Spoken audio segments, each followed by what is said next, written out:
इधर main hall में सभी सेक्ट मास्टर्स मीटिंग कर रहे होते हैं। तभी ड्रैगन पीक का मास्टर बोलता है कि अभी सही समय है ब्लड रिफाइनिंग हॉल पर हमला करने का। वो लोग अभी पहले से ज्यादा कमजोर हो गए। तो बैम्बू पीक के मास्टर पूछता है कि तुम्हें इतना सटीक कैसे मालूम। और भले ही वो लोग थोड़े कमजोर हो गए हैं पहले से, पर उनको हल्के में नहीं लिया जा सकता है। बाकी सेक्ट मास्टर्स भी उसकी बातों को एग्री करता है। तभी लीडर उठ खड़ा हो जाता है और बोलता है कि हमें इस अवसर का फायदा उठाना चाहिए। हमें फेंशियन वैली और टियानी टेम्पल से उनके डिसाइपल्स को हमारे डिसाइपल्स के साथ ग्रुप बनाकर कॉन्गसन वैली पर इन्वेस्टिगेशन करने के लिए भेजना चाहिए। जो भी हो, हमें इस अवसर का फायदा लेना चाहिए। और बोलता है कि इस बार के कंपटीशन में टॉप 4 डिसाइपल्स को वहां जाने का अवसर मिलेगा। अगर किसी को कोई आपत्ति नहीं है तो आज का मीटिंग यही समाप्त करते हैं। यहाँ बैम्बू पीक के डिसाइपल्स बातें कर रहे होते हैं कि तभी डारेन की क्रैश वैन आ जाती है और पीछे से उसे बुलाती है। डारेन उसे देखकर शॉक हो जाता है। तभी बाकी डिसाइपल्स उसे चिढ़ाने लगते हैं। वो बोलता है, सीनियर डारेन हमेशा आपके ही बारे में बातें करते रहते हैं। वैन और वहां के बाकी डिसाइपल्स ये सुनकर हंसने लगती है। डारेन ये सब सुनकर ब्लश करने लगता है। तभी ड्रैगन पीक के डिसाइपल्स की एंट्री होती है। किहाव आते ही लिंगर से बातें करने लगता है। वैन सामने आकर किहाव को बोलती है कि तुम इस बार भी कंपटीशन में हिस्सा ले रही हो। लगता है कि तुम इस बार कंपटीशन जीतने के इरादे से ही आए हो।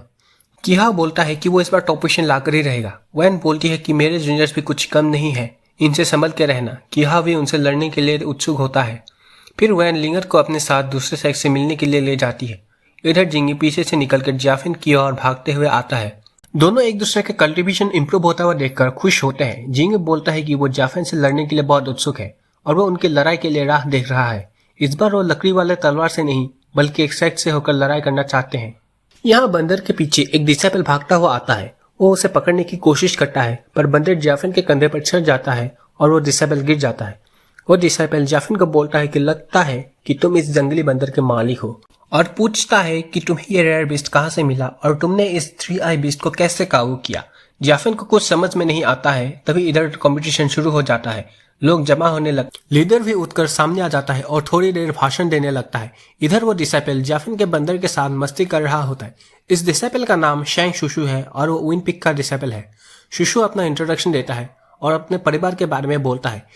जाफिन भी अपना और अपने बंदर का इंट्रोडक्शन करवाता है। तभी यहाँ कुछ डिसाइपल एरिना में अपना ताकत दिखाता है।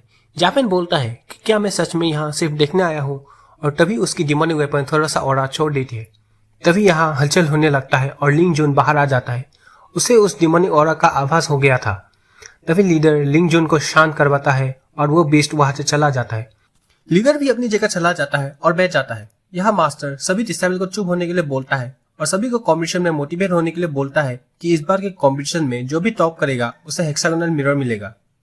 मास्टर बोलता है कि मैं यहाँ बॉल फेंकूंगा और तुम सभी लोगों को एक एक पकड़ना है। यहाँ 64 कॉम्पिटिटर्स है और नंबर 1 का ओपोनेंट नंबर 64 होगा। वैसे ये उल्टा करके घटता जाएगा और फर्स्ट राउंड कंप्लीट होगा और सेकंड राउंड इनके किस्मत पर छोड़ देते हैं। मास्टर पूछता है कि किसको नंबर 1 मिला। लोग इधर उधर ढूंढता रहता है कि किसे नंबर 1 मिला है। जाफिन अपना पर्ची निकालता है, उसे नंबर 1 का पोजीशन मिलता है। मास्टर फिर से पूछता है कि किसे नंबर 1 मिला है, वो अपना नाम और सेट का नाम बता दे। तो जाफिन अपना हाथ खड़ा करके अपना और अपने सेट का नाम बता देता है। मास्टर बोलता है क्योंकि नंबर 64 किसी ने नहीं लिया है, जाफिन सेकंड राउंड के लिए क्वालिफाई होता है। उसका मास्टर ये सुनकर अपने कुर्सी से उछल जाता है। मास्टर बोलता है कि जाफिन सेकंड राउंड के लिए एलिजिबल है और बाकी लोग कॉम्पिटिशन के लिए शुरू हो जाओ। यहाँ बाकी लोग कॉम्पिटिशन करने लगता है। बैम्बू पीक के आधे डिसेबल फर्स्ट राउंड में ही आउट हो जाता है। दारेन लिंगर और डू विशु सेकंड राउंड के लिए क्वालिफाई होता है।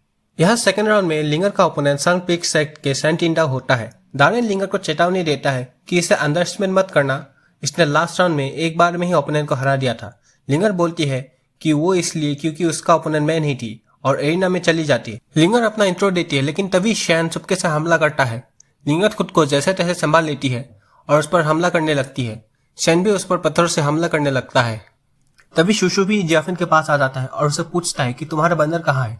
जाफिन बोलता है कि मुझे तंग मत करो, मेरी सीनियर वहां लड़ाई कर रही है। शुशु बोलता है कि शैन सिर्फ अपने चीप ट्रिक्स के ऊपर डिपेंडेंट है, तुम्हारी सीनियर ये मैच जरूर जीत जाएगी। यहाँ लिंगर और शैन लड़ाई कर रहे होते हैं। शैन लिंगर पर भारी पड़ता है। शुशु यहाँ जाफिन को तंग करने लगता है। जाफिन इसे इग्नोर करके दूर चला जाता है। इधर शैन लिंगर को पत्थर से कैद कर लेता है और उस पर तलवार रखकर बोलता है कि हार मान लो। जाफिन लिंगर का नाम लेकर चिल्लाने लगता है। तभी उसके डिमोनिक वेपन से ऑरा निकलता है और पत्थर को तोड़ देता है। लिंगर कैद से आजाद होते ही चैन पर हमला करने लगता है। चैन शॉक हो जाता है और अपने बचाव करने लगता है। चैन लिंगर पर पत्थरों से हमला करता है, पर लिंगर उसके पत्थरों से उसी पर हमला कर देती है। तभी वो एविल और चैन को डिस्ट्रैक्ट कर देता है और लिंगर उस पर हमला करके जीत जाती है। यहाँ जैफिन का आभास होता है कि जरूर उसने जाने अनजाने में लिंगर की मदद की है। शुशु उसे एक बुक दिखाता है और बोलता है कि तुम इसे रखो, ये बहुत ही अच्छी बुक है। जैफिन पहले तो मना करता है पर बाद में वो ले लेता है और खोल के देखता है। वो शर्मा कर उसे बंद कर देता है। तभी लिंगर आ जाती है और पूछती है कि कैसी रही मेरी लड़ाई। जैफिन हड़बड़ा जाता है और बोलता है हाँ, बहुत ही अच्छा प्रदर्शन दिखाया है तुमने। लिंगर बोलती है कि तुम देख नहीं रहे थे ना। जैफिन बोलता है कि नहीं, ऐसी बात नहीं है। लिंगर बोलती है कि तुम इतने स्ट्रेंज बिहेव क्यों कर रहे हो। तभी लूशु का मैच शुरू हो जाता है और सभी लोग वहां भागते हुए चले जाते हैं। शुशु भी जैफिन को खींचते हुए वहां ले जाता है।